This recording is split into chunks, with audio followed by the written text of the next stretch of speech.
الحمد للہ وحدہ والصلاة والسلام علی من لا نبی بعدہ فاعوذ باللہ من الشیطان الرجیم بسم اللہ الرحمن الرحیم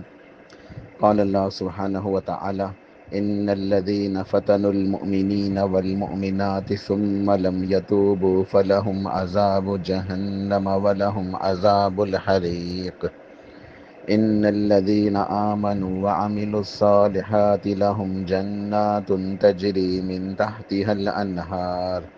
ذلك الفوز الكبير ان بطش ربك لشدید۔ ہماری یہ سیریز شروع ہوئی ہے کہ موجودہ دور میں جو فتنے ہیں، پریشان کن حالات ہیں، تو ایک عام انسان کو ان حالات کے اندر کیا کرنا چاہیے، اس کے اوپر کیا ذمہ داریاں عائد ہوتی ہیں۔ اس سیریز کی ابتدا میں نے بتایا تھا کہ انشاءاللہ 10 نصیحتیں ہیں میرے لیے، آپ کے لیے، ہم سب کے لیے۔ پچھلے درس کے اندر پہلی نصیحت تھی کہ ہم سب کو چاہیے کہ ہم سب مل کے اللہ تعالیٰ سے سچی توبہ کریں، رجوع اللہ، اللہ تعالیٰ کی طرف لوٹ آئیں، پلٹ آئیں، توبہ استغفار کریں، اپنی اصلاح کریں۔ آج کے درس میں انشاءاللہ دوسری نصیحت ہے، اور دوسری نصیحت کا عنوان ہے، وہ ہے آخرت کا شوق۔ ہمیں دل کے اندر دنیا کی محبت نہیں رکھنی چاہیے، بلکہ آخرت کی محبت و آخرت کا شوق رکھیں۔ اپنی آخرت کی فکر کرنا، اپنی آخرت کو ترجیح دینا، اللہ تعالیٰ کی ملاقات کو پسند کرنا، یہ ایک بڑی عظیم نصیحت ہے ہمارے لیے کہ ہم دنیا کی زندگی کو ترجیح نہ دیں، بلکہ آخرت کے متلاشی ہوں، آخرت کے طلبگار ہوں۔ اللہ کی رحمتوں و برکتوں کے جنت کے ہم لوگ اپنے شوق دل کے اندر رکھیں، اس جنت کو حاصل کرنے کے لیے ہم تگ و دو کریں، محنتیں کریں، جد و جہد کریں، جہاد کریں۔ اور دنیا کی زندگی یہ بس ایک سفر ہے، یہ ایک انتہائی معمولی سی جو ہے اس کی کوئی حیثیت نہیں ہے۔ یہ بس ہم دنیا کے اندر آئے ہیں بطور امتحان، بطور آزمائش، تو ہم اس کو اپنی منزل نہ سمجھ بیٹھیں۔ دنیا ہماری ضرورت ہے، ہمارا مقصد حیات نہیں ہے۔ مقصد حیات ہمارا آخرت کی فکر ہونی چاہیے، آخرت کا شوق ہونا چاہیے، اللہ تعالیٰ سے ملاقات۔ سورہ بروج کی میں نے آیات پڑھی ہیں۔ فرمان باری تعالیٰ ہے، ان الذین فتنوا المؤمنین والمؤمنات ثم لم یتوبوا، کہ یقیناً جن لوگوں نے مومن مردوں اور مومن عورتوں کو تکلیفیں پہنچائی، انہیں فتنے میں ڈالا، پریشان کیا، انہیں آزمائشوں سے دوچار کیا، اور اس کے بعد توبہ نہیں کی، اللہ تعالیٰ کی طرف پلٹے نہیں، اگر اسی حالت میں ان کا انتقال ہوتا ہے تو یہ اللہ کے دشمن ہیں، مومنوں کو تکلیفیں پہنچانے والے، ان کو نقصان پہنچانے والے۔ ان کے لیے فلہم عذاب جہنم، اللہ تعالیٰ کے ہاں ان کے لیے جہنم کا عذاب ہے۔ جو مسلمان مردوں اور عورتوں کو تکلیفیں پہنچاتے ہیں دنیا کے اندر، انہیں مصیبتوں سے دوچار کرتے ہیں، انہیں آزمائشوں میں، پریشانیوں میں ڈالتے ہیں، اور ایمان نہیں لاتے، پھر اللہ تعالیٰ کی طرف لوٹتے نہیں ہیں، پلٹتے نہیں ہیں، توبہ استغفار نہیں کرتے، اور اسی حالت میں اگر ان کا انتقال ہوتا ہے فلہم عذاب جہنم ولہم عذاب الحریق، تو ان کے لیے جہنم کا عذاب ہے، اور ان کے لیے آگ کا عذاب ہے، جہنم کی آگ ان کے لیے مقدر ہے، وہ جہنم میں جائیں گے۔ پھر ارشاد فرمایا کہ ان الذین آمنوا وعملوا الصالحات، اور یقیناً جو لوگ ایمان والے ہیں اور نیک اعمال کرنے والے ہیں، لہم جنات تجری من تحتها الانہار ذالک الفوز الکبیر، ان کے لیے جنتیں ہیں، ان کے لیے باغات ہیں جن کے نیچے سے نہریں بہہ رہی ہیں، ذالک الفوز الکبیر، اور یہ سب سے بڑی آزمائش اور سب سے بڑی کامیابی ہے۔ یہ ذالک الفوز الکبیر، یہ سب سے بڑی، سب سے عظیم ترین یہ کامیابی ہے۔ اگر ہم دیکھیں دنیا کے حساب سے تو ہو سکتا ہے کہ مومنوں کو، مسلمانوں کو دنیا میں جب تکلیفیں پہنچائی جا رہی ہیں، ستایا جا رہا ہے، ان کی نسل کشی ہو رہی ہے، تو دنیاوی حساب سے اگر دیکھا جائے گا تو کہیں گے تو بڑے نقصان اٹھانے والے ہیں بیچارے۔ جیسے مثال کے طور پر اگر آج ہم فلسطین کے، غزہ کے مسلمانوں کو دیکھیں، انڈیا کے مسلمانوں کو دیکھیں، تو بظاہر تو نظر آ رہا ہے کہ یہ نقصان میں ہیں، ان کے بچے شہید ہو رہے ہیں، ان کے عورتیں، ان کے مرد شہید ہو رہے ہیں، انہیں زخم پہنچائے جا رہے ہیں، ان کے گھر بار تباہ ہو چکے ہیں، سڑکوں کے اوپر بیچارے ملبوں کے اوپر، گری ہوئی عمارتوں کے اوپر بیٹھے ہوئے ہیں، نہ کھانا ہے نہ پانی ہے، بھوکے پیاسے، بھوک اور افلاس کا شکار۔ لیکن یہ دنیاوی نقصان ہے، اگر حقیقت میں دیکھا جائے تو یہ آخرت کے اندر بہت عظیم کامیابی کو حاصل کر لیں گے۔ اگر یہ ایمان والے ہیں، سچے اپنے ایمان کے اندر یہ مخلص ہیں، صبر کرنے والے ہیں، تو لہم جنات تجری من تحتها الانہار، ان کے لیے باغات ہیں، ان کے لیے جنتوں کے وعدے ہیں، ایسی جنتیں ہیں جن کے نیچے سے نہریں بہہ رہی ہیں۔ ذالک الفوز الکبیر، یہی ہے عظیم ترین کامیابی، سب سے بڑی کامیابی، کہ اللہ کی رضا کو، اللہ کی جنتوں کو یہ حاصل کر لیں گے۔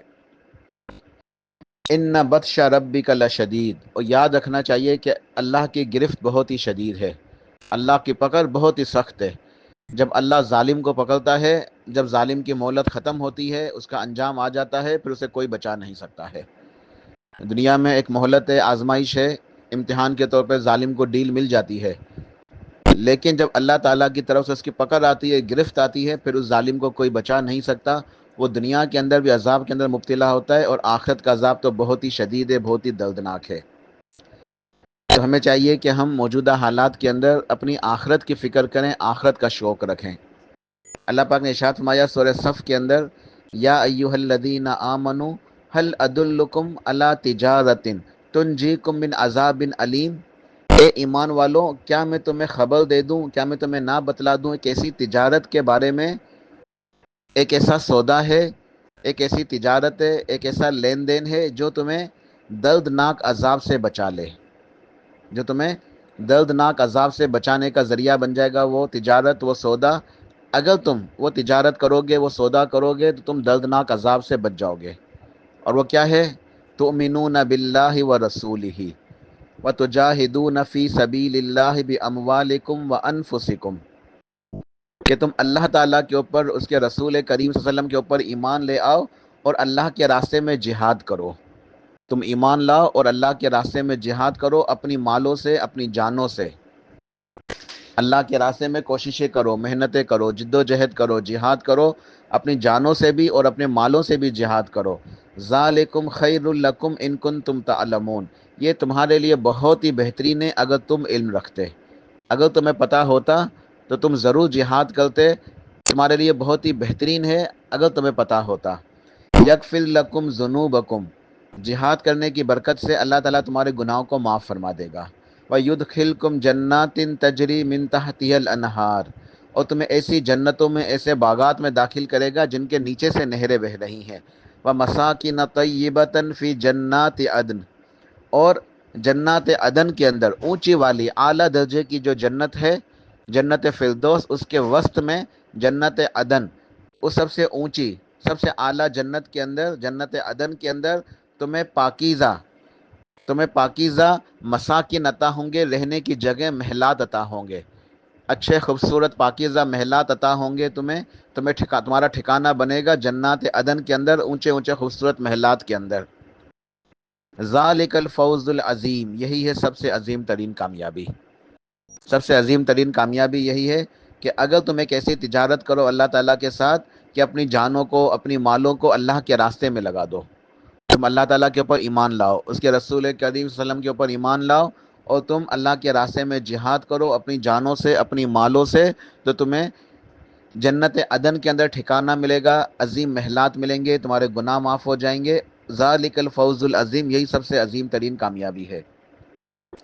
سورہ توبہ میں اللہ پاک نے ارشاد فرمایا، یا ایھا الذین آمنوا ما لکم اذا قیل لکم انفروا فی سبیل اللہ ثاقلتم الی الارض، اے ایمان والو، تمہیں کیا ہو گیا جب تم سے کہا گیا، جب تمہیں حکم ملا کہ نکلو اللہ کے راستے میں، اللہ کے راستے میں جہاد کرو، اللہ کے راستے میں گربا چھوڑ کے نکلو، تو تم زمین سے چمٹ گئے، تم نے پیٹھ دکھائی، بزدلی دکھائی، تم نے دنیا کی زندگی کو ترجیح دی، تم جہاد کے لیے نہیں نکلے، تم زمین سے چمٹ کے رہ گئے اور اللہ کے راستے میں تم نکلے نہیں جہاد کے لیے۔ اردیتم بالحیات الدنیا من الآخرہ، کیا تم راضی ہو گئے ہو دنیا کی زندگی کے اوپر آخرت کے مقابلے میں؟ کیا تم نے آخرت کے مقابلے میں دنیا کی زندگی کے اوپر راضی ہو گئے؟ تم نے دنیا کی زندگی کو ترجیح دے دی آخرت کے اوپر؟ تمہیں کیا ہو گیا ہے؟ یہ تم کیسا سودا کر رہے ہو؟ اپنی آخرت کی تمہیں فکر نہیں ہے، آخرت کا تمہیں شوق نہیں ہے، تم دنیا کی زندگی سے سب کچھ سمجھ رہے ہو، تم دنیا کی زندگی کا شوق رکھتے ہو، تم دنیا کی زندگی سے راضی ہو گئے آخرت کے مقابلے میں، فما متاع الحیات الدنیا فی الآخرۃ الا قلیل، اور یہ دنیا کی زندگی تو آخرت کے مقابلے میں کچھ بھی حیثیت نہیں رکھتی، دنیا کی زندگی کی کوئی حیثیت نہیں ہے آخرت کے مقابلے میں۔ لہٰذا تم اس طرح اگر طرز عمل اختیار کرو گے، اللہ کے راستے میں نہیں نکلو گے، آخرت کا جو ہے ترجیح نہیں دو گے، تو تم ناکام ہو جاؤ گے۔ دنیا کی زندگی تو ایک عارضی زندگی ہے، ایک وقتی ہے، یہ چند روزہ زندگی ہے، یہ ختم ہو جائے گی۔ اس کے بعد جو آخرت ہے وہ ابد الآباد کے لیے ہے، ہمیشہ کے لیے ہے۔ تم اس کی فکر کرو، اس کے لیے محنت کرو، اس کا شوق رکھو، اس کے لیے جد و جہد کرو، اس کے لیے ایمان لاؤ اور اللہ کے راستے میں جہاد کرو۔ امام بخاری، امام مسلم رحم اللہ، صحیح بخاری اور صحیح مسلم کی متفق علیہ حدیث ہے، دیگر محدثین نے بھی نقل کی ہے، مشہور حدیث ہے۔ ام المؤمنین عائشہ صدیقہ حضرت عنہا ارشاد فرماتی ہیں کہ رسول اللہ صلی اللہ علیہ وسلم نے ارشاد فرمایا، من احب لقاء اللہ احب لقاءہ، کہ جو اللہ تعالیٰ سے ملنا پسند کرتا ہے تو اللہ تعالیٰ بھی اس کی ملاقات کو پسند کرتا ہے۔ جو شخص اللہ تعالیٰ کی ملاقات کو پسند کرتا ہے تو اللہ تعالیٰ بھی اسے ملنا چاہتا ہے، ملنے کو اللہ تعالیٰ اس کے پسند کرتا ہے۔ ومن کرہ لقاء اللہ کرہ اللہ لقاءہ، اور جو اللہ تعالیٰ کی ملاقات کو ناپسند کرتا ہے تو اللہ تعالیٰ بھی اسے ملنا نہیں چاہتا۔ فقلت، ام عائشہ فرماتی ہیں کہ میں نے پوچھا یا نبی علیہ السلام، فکلنا نکرہ الموت، ہم میں سے تو ہر شخص جو ہے وہ موت کو ناپسند کرتا ہے، کراہیت الموت تو سب کے پاس ہوتی ہے، سب کوئی بھی مرنا نہیں چاہتا۔ آپ نے ارشاد فرمایا لیس کذالک، اے عائشہ ایسا معاملہ نہیں ہے، ولیکن المؤمن اذا بشر برحمت اللہ ورضوانہ وجنتہ، جب مومن کے مرنے کا وقت آتا ہے تو فرشتے اسے بشارتیں دیتے ہیں، فرشتے نازل ہوتے ہیں، اسے خوشخبریاں دیتے ہیں اللہ تعالیٰ کی رحمت کی، برحمتہ، اللہ کی رحمت کی خوشخبری جب ملتی ہے فرشتوں کی طرف سے، ورضوانہ، اللہ کی رضا کی کہ اللہ تم سے راضی ہے، وجنتہ، اس کی جنت کی جب خوشخبری ملتی ہے، احب لقاء اللہ، تو مومن کی سب سے بڑی تمنا یہ ہوتی ہے کہ میں جلدی سے مر جاؤں، میری اللہ تعالیٰ سے ملاقات ہو جائے۔ وہ اللہ تعالیٰ کی ملاقات کا شوق رکھتا ہے، اللہ تعالیٰ سے ملنے کے لیے جلدی چاہتا ہے کہ میں جلدی سے اللہ تعالیٰ سے اپنے رب سے ملاقات کروں۔ وَأَحَبَّ اللَّهَ وَأَحَبَّ اللَّهُ لِقَاءَهُ، اور اللہ تعالیٰ بھی اس کی ملاقات کو پسند کرتا ہے۔ وَإِنَّ الْكَافِرَ، اور معاملہ اس کے برعکس اگر کافر ہے، ایمان والا نہیں ہے، اِذَا بُشِّرَ بِعَذَابِ اللَّهِ، جب اسے وعید سنائی جاتی ہے، جب اسے بتایا جاتا ہے اللہ کے عذاب کے بارے میں، اللہ کے عذاب کے بارے میں، جب اسے پتہ چل جاتا ہے کہ میں ناکام ہوں، وَسَخَطِهِ، اللہ کے غصے کے بارے میں، اپنی ناکامی کے بارے میں، اللہ کے عذاب، اس کی سختی کے بارے میں، اس کے غصے کے بارے میں جب وہ آگاہ ہو جاتا ہے، کریہ لقاء اللہ، تو وہ موت کو ناپسند کرتا ہے، اللہ تعالیٰ سے ملنا نہیں چاہتا۔ وَقَرِّ اللَّهُ لِقَاءَهُ، تو اللہ تعالیٰ بھی اس سے ملنا پسند نہیں کرتا، یعنی اللہ تعالیٰ کے ہاں وہ مردود ہے، اس کے اعمال قبول نہیں ہیں، اس کا ایمان قبول نہیں ہے، اس کے پاس ایمان ہی نہیں ہے، وہ ناکام ہے، وہ مردود ہے، اسے اللہ کی رحمت کا کوئی حصہ نہیں ملے گا، اس کے گناہ معاف نہیں ہوں گے، وہ ناکام ہو گیا، وہ جہنم میں چلا گیا۔ تو یہ مفہوم ہے کہ جو شخص اللہ تعالیٰ کی ملاقات کو پسند کرتا ہے، یعنی جو یہ شوق رکھتا ہے کہ میری اللہ تعالیٰ سے ملاقات ہو، اس کے لیے وہ کیا کرے گا؟ نیک اعمال کرے گا، ایمان لائے گا، اللہ کے راستے میں جہاد کرے گا۔ جو ایمان لائے گا اور نیک اعمال کرے گا، جب اس کی موت کا وقت آئے گا تو وہ اللہ تعالیٰ سے ملنا پسند کرے گا اور اللہ تعالیٰ بھی اس کی ملاقات کو پسند فرمائے گا۔ اور جو شخص نہ ایمان لاتا ہے، نہ عمل صالح کرتا ہے، نہ جہاد کرتا ہے، اس کے دل کے اندر صرف دنیا کی محبت رچی بسی ہوئی ہے، اسے اپنی آخرت کی کوئی فکر نہیں ہے، آخرت کا شوق نہیں ہے، تو ایسا ظالم جب مرتا ہے تو اسے پتہ چل جاتا ہے کہ وہ ناکام ہے، اللہ کے غصے، اللہ کے غضب کا اس کو پتہ چل جاتا ہے، اللہ کے عذاب کے بارے میں اسے بتا دیا جاتا ہے، تو پھر وہ اللہ تعالیٰ سے ملاقات کو ناپسند کرتا ہے، اللہ تعالیٰ بھی اسے ملنا پسند نہیں کرتا، وہ اللہ تعالیٰ کے یہاں مردود ہو جاتا ہے، نامقبول ہے وہ۔ آخری حدیث ہے، ابو داؤد کی روایت ہے، حضرت ثوبان حضرت نے ارشاد فرماتے ہیں، نبی علیہ الصلوۃ والسلام نے ارشاد فرمایا، یوشک الامم ان تداعى علیکم کما تداعى الاکلۃ الی قصعتها، کہ قریب ہے کہ دنیا کی قومیں تمہارے اوپر ٹوٹ پڑیں، مل کر تمہارے اوپر ٹوٹ پڑیں، جس طریقے سے جب دستر بچھایا جاتا ہے تو لوگ کھانوں کے برتنوں کے اوپر ٹوٹتے ہیں، ایک دوسرے کو دعوتیں دیں گے، ایک دوسرے کو بلائیں گے، تمہارے خلاف ایک دوسرے کو بلائیں گے، مل کے تمہارے اوپر ٹوٹیں گے، مل کے تمہارے اوپر حملے کریں گے، جس طرح بھوکے لوگ کھانے کے اوپر ٹوٹتے ہیں۔ جب دستر بچھایا جاتا ہے، کھانے کے برتن رکھے جاتے ہیں، تو جو بھوکے ہوں اگر وہ کھانے کے اوپر کس طریقے سے لپکتے ہیں، بالکل اسی طریقے سے قریب ہیں کہ یہ اللہ کے دشمن، یہ کافر تمہارے اوپر ایک دوسرے کو بلائیں گے، آوازیں دیں گے، یہ سب مل کے تمہارے اوپر ٹوٹ پڑیں گے، ایک ساتھ جو ہے وہ تمہارے اوپر لپکیں گے، حملے کریں گے تمہیں مارنے کے لیے، تمہیں ختم کرنے کے لیے، تو یہ تمہارے اوپر ٹوٹیں گے۔ فقال قائل، ایک پوچھنے والے نے پوچھا، ومن قلت نحن یومئذ، اے ستائے رسول نبی علیہ الصلوۃ والسلام، کیا اس دن ہم بہت کم ہوں گے، ہماری تعداد کم ہوگی، جو یہ اللہ کے دشمن سب مل کے ہمارے اوپر حملہ آور ہوں گے، ایک دوسرے کو دعوتیں دیں گے، بلائیں گے اور مل کے ہمارے اوپر حملے کریں گے، ٹوٹیں گے؟ قال بل انتم یومئذ کثیر، نہیں ایسا نہیں ہے، بلکہ تمہاری تعداد تو اس دن بہت زیادہ ہوگی، تم تو بہت زیادہ تعداد میں ہوگے، کثیر تمہاری تعداد ہوگی۔ وَلَكِنَّكُمْ غُثَاءٌ كَغُثَاءِ السَّيْلِ، مگر تمہارے اندر کوئی قوت نہیں ہوگی، کوئی وزن نہیں ہوگا، تمہاری حالت ایسی ہوگی جیسے کوئی سیلاب آتا ہے تو سیلاب کے پانی میں جیسے گھاس پھوس ہوتی ہے، جاریاں ہوتی ہیں، کس طریقے سے بہتی ہوئی آتی ہیں، تم ان گھاس پھوس کی طرح پانی کے اندر جو ہے وہ بہنے والے جو نا بالکل بے وزن بے وقت ہوگے، تمہاری کوئی حیثیت نہیں ہوگی، تمہاری کوئی حیثیت نہیں ہوگی، کثیر تعداد کے اندر ہونے کے باوجود تمہارے اندر کوئی وزن کوئی قوت نہیں ہوگی، اور تم ایسے ہوگے جیسے جار پھونس وغیرہ، گھاس پھونس وغیرہ جو جاریاں جو ہوتی ہیں سیلاب کے پانی میں بہہ جاتی ہیں، تم اسی طریقے سے پانی میں بہی ہوئی جو ہے گھاس پھونس کی مانند بے وقت ہوگے، حقیر ہوگے، تمہارے کوئی حیثیت نہیں ہوگی۔ وَلَا يَنزِعَنَّ اللَّهُ مِن صُدُورِ عَدُوِّكُمْ الْمَحَابَّةَ مِنْكُمْ، اور اللہ تعالیٰ تمہارے رعب کو، تمہارے دبدبے کو تمہارے دشمنوں کے سینے سے نکال دے گا،